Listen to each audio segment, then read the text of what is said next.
I'm Ben Meiselas from the MeidasTouch network. One of the revelations that we're learning from the final report that was published by the January 6th committee was that leading up to January 6th, Donald Trump had floated the idea to some of his closest advisors that on January 6th, he wanted a procession to be escorted military coup style by 10,000 National Guard soldiers into the Capitol building. Now, we haven't really heard much about this revelation, although we heard that number before, 10,000 National Guard troops, and specifically, Donald Trump had mentioned that number, 10,000 National Guard troops before, that he said that he wanted there on January 6th. Now, we know from the acting Secretary of Defense at that time, Christopher Miller, through his testimony before the January 6th committee, that at no point in time were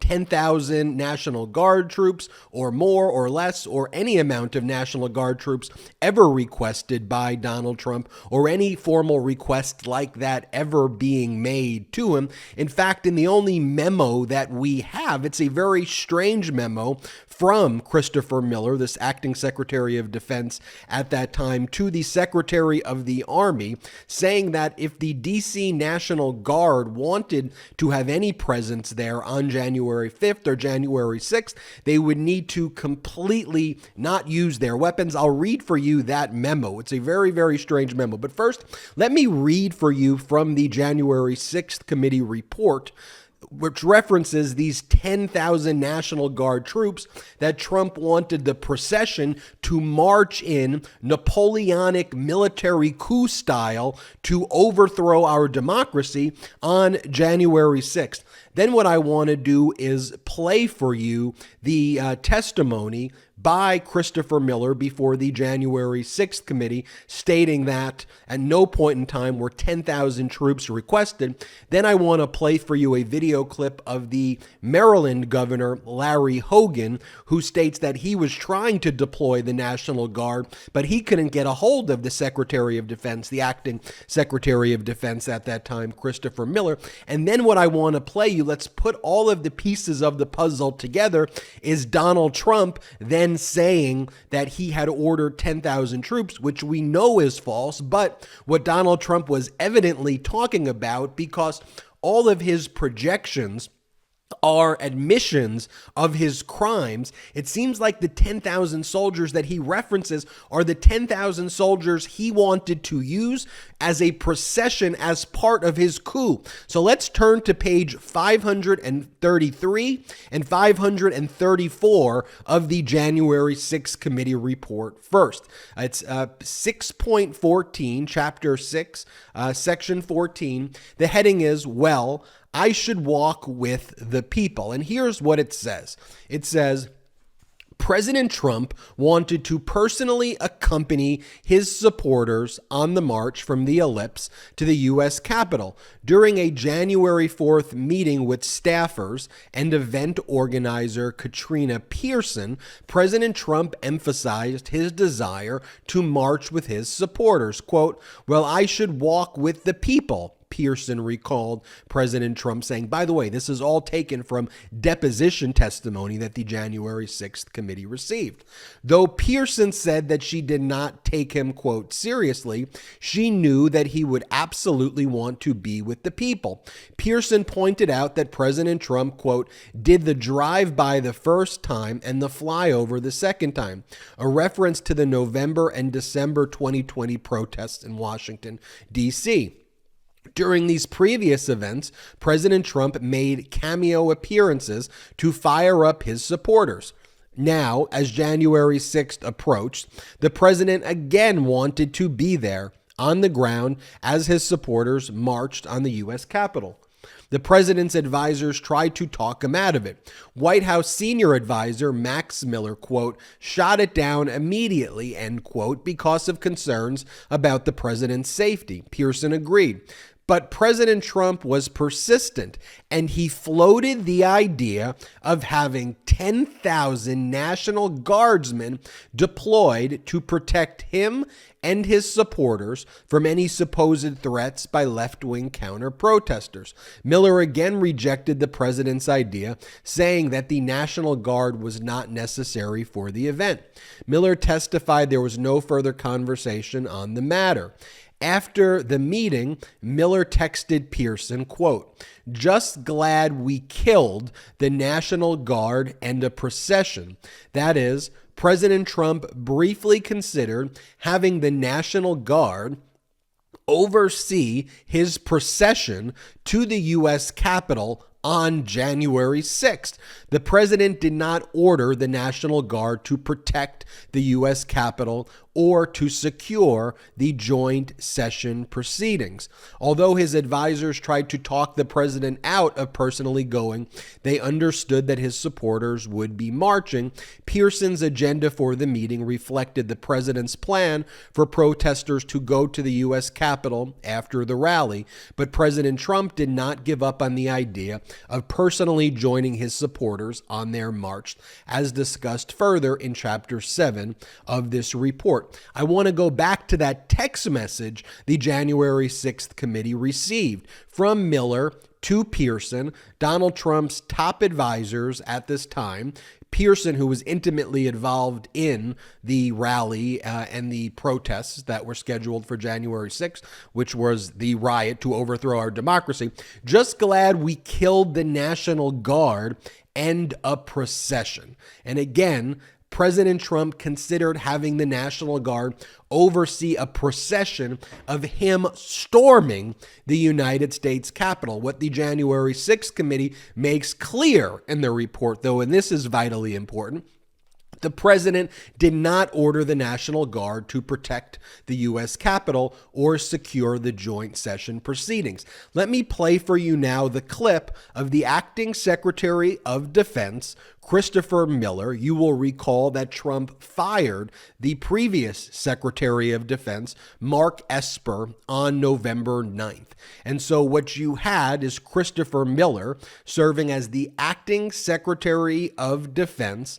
And essentially, he was serving as a stooge because his chief of staff was Kash Patel, a fierce MAGA extremist who was trying to overthrow our democracy on January 6th, who was actually really running the show, a shadow leadership, if you will, within the Department of Defense. But this is the testimony that Christopher Miller gave to the January 6th committee, stating that at no point did President Trump or anybody from Trump's administration order National Guard troops or these 10,000 plus troops to protect the Capitol, to protect the joint session of Congress.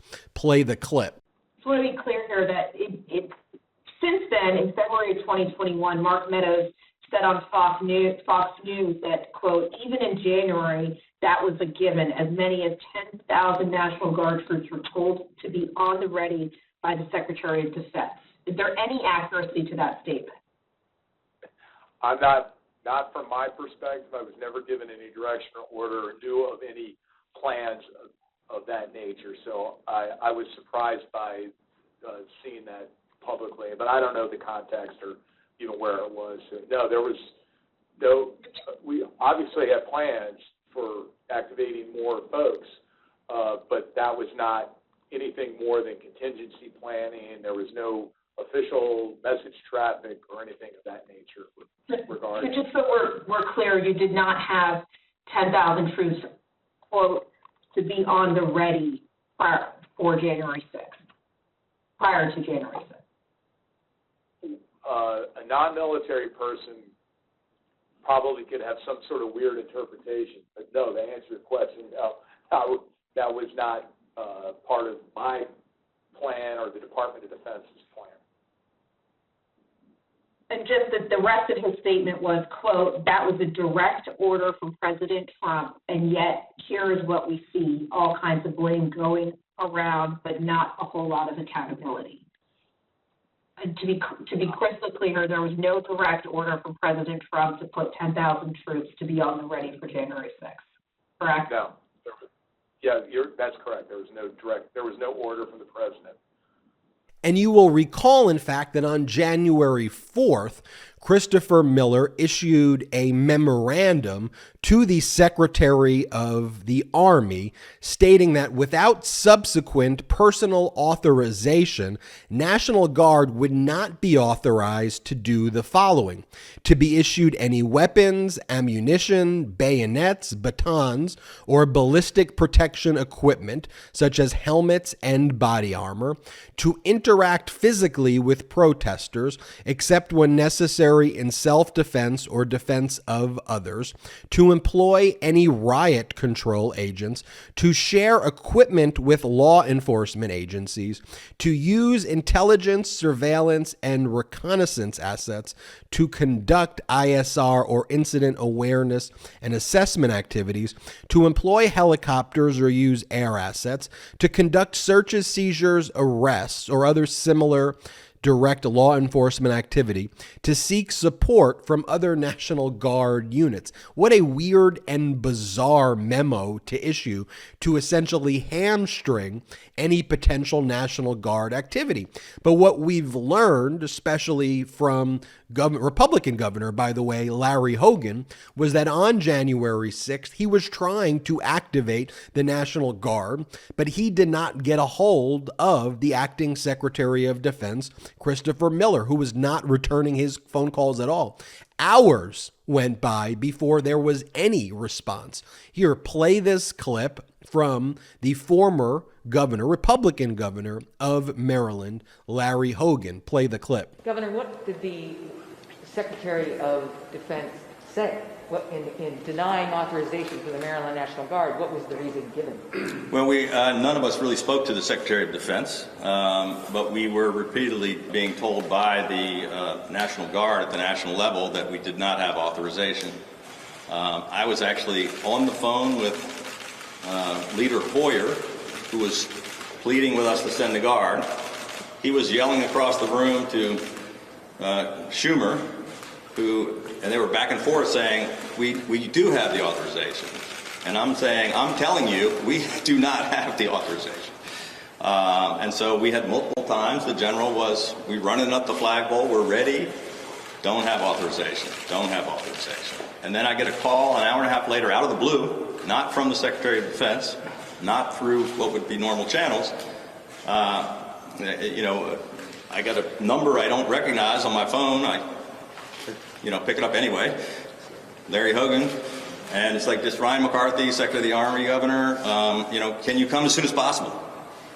It was like, yeah, we've been waiting. We're ready. That was one of the most chilling and disgusting aspects of it, that you had a Secretary of Defense who was being controlled by Kash Patel and Donald Trump, who was essentially allowing the insurrection to take place and not responding to the desperate and urgent pleas and the decisive action that people like Larry Hogan and Nancy Pelosi and Chuck Schumer and Steny Hoyer were trying to take. By the way, all of those other than Larry Hogan, who was a moderate Republican, all the other people, Democrats, who were just trying to address the situation, while people like Kevin McCarthy looked on and essentially did nothing, and while other Republicans essentially cheered on the insurrection. So now here's the clip I want to play you. This was released on Christmas, or leading up to Christmas, by Donald Trump. We had done another video that highlighted this completely deranged this video that Donald Trump made of himself and published, and there are portions of this at the end where he threatens special counsel Jack Smith and he attacks America. He urges another coup, but specifically, In this video, he mentions the 10,000 National Guard troops. And so you think to yourself, because Trump is always confessing to his crimes publicly. So he's mentioning the 10,000 troops. We know from the Secretary of Defense that he never ordered 10,000 troops.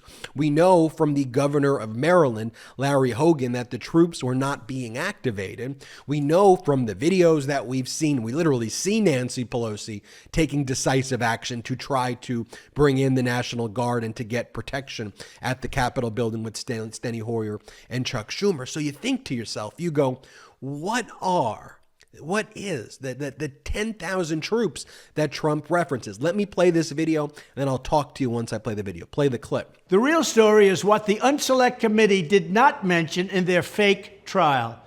And this was really fake. Days before the protest, I urged the deployment of 10,000 to 20,000 National Guard troops to keep the event safe for all involved. So then it all makes sense. As I mentioned, everything that Trump says is a confession of his crimes. When he's talking about the 10,000 troops, it seems what he's talking about actually is this idea that he floated to his top advisors to use the troops as a procession for him to storm through the Capitol, climb up the stairs, show up at the joint session, and to declare himself as the dictator, as the emperor, if you will, of the United States of America. That is what he wanted to do so desperately on that day. And when you put those pieces together, that is the only plausible, or shall I say the most plausible explanation for what is going on here, especially knowing how Trump projects his crimes in these ways. No doubt, Special Counsel Jack Smith will be focused on that. And I think that is a part in the January 6th committee report. Read it for yourself. Go to page 533, 534, section 6.14 or chapter 6.14. Read it for yourself, but it's chilling, but it all makes sense now that that is what he means by 10,000 troops. He's admitting more of the type of violent militarized coup in the fashion of his most favorite despots, his most favorite dictators that he looks up to, the authoritarians in the line of which he sees himself. That's how disgusting it is, folks. Well, there you have it. We'll go through more of the January 6th committee report, bring you more revelations as we learn about them. Hit the subscribe button. We're on our way to 1 million subscribers thanks to your incredible support. Hit subscribe, and in addition, check us out at patreon.com/MeidasTouch, patreon.com/MeidasTouch. We got great exclusive content you could only get on our Patreon site, but most importantly, help grow this independent media platform. We're not funded by any outside investors at all. So if you can help grow this with us, that'd be great. No worries if you can't. Patreon.com/MeidasTouch, patreon.com/MeidasTouch. Until next time, I'm Ben Meiselas. MeidasTouch is unapologetically pro-democracy. And look, we know you are too. So please make sure you check out our best-selling shirt and our best-selling gear, the unapologetically pro-democracy gear. And hey, while you're at it, make sure you check out my favorite shirt and one of our most famous designs, It Wasn't Rigged, You're Just a Loser, at store.meidastouch.com. That's store.meidastouch.com.